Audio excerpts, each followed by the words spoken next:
Hi friends, ஊர்லேருந்து பானை சட்டி வாங்கிட்டு வந்திருக்கேன். ரெண்டு இந்த பாருங்க.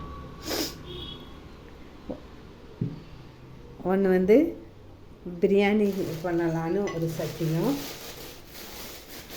மீன் குழம்பு பண்ணலான்னு ஒரு சட்டியும் வாங்கியிருக்கேங்க. இங்கே பாருங்கள், மீன் குழம்பு பண்ணுறதுக்கு கொஞ்சம் உயரம் கம்மியாக அகலமாக இருக்க மாதிரி வாங்கிட்டு வந்திருக்கேன். அப்புறம் இது குழம்பு வைக்கிற மாதிரியும் இருக்குது. அப்புறம் பிரியாணியும் பண்ணுற மாதிரி கொஞ்சம் கீழே ஆழமாக வாங்கிட்டு வந்திருக்கேன். இதை வந்து இப்போ நம்ம அப்படியே யூஸ் பண்ண முடியாது, அதை வந்து பழக்கணும். அதை பழக்கிறதுக்கு அரிசி கழுவுன தண்ணியை ஊற்றி வைக்கணுங்க 2 நாளைக்கு. இதை பாருங்கள், அரிசி கழுவுன தண்ணி கொண்டு வந்திருக்கேன். அதை வந்து இதில் ஊற்றிட்டேன். அது நாளைக்கு இருக்கட்டும், நாளைக்கு வேறு தண்ணி ஊற்றி வைக்குவோம். 2 நாளைக்கு அந்த மாதிரி மாற்றி மாற்றி ஊற்றி வச்சோன்னாக்க அது நல்லா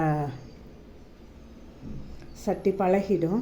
இல்லைன்னா அப்புறம் சட்டி நல்லா இருக்காது யூஸ் பண்ணுறதுக்கு. அதனால் சட்டியை ஃபஸ்ட்டு பழக்கணுங்கிறதுக்காக அரிசி கழுவுன தண்ணி ஊற்றி வச்சுருக்கேன். ஓகே ஃப்ரெண்ட்ஸ், நீங்களும் இதே மாதிரி பண்ணி அதுக்கப்புறம் யூஸ் பண்ணுங்கள். 2 நாள் இந்த மாதிரி தண்ணி ஊற்றி வச்சுட்டு அப்புறம் நல்லா விளக்கி கழுவி எடுத்து அப்புறமா யூஸ் பண்ணணும்.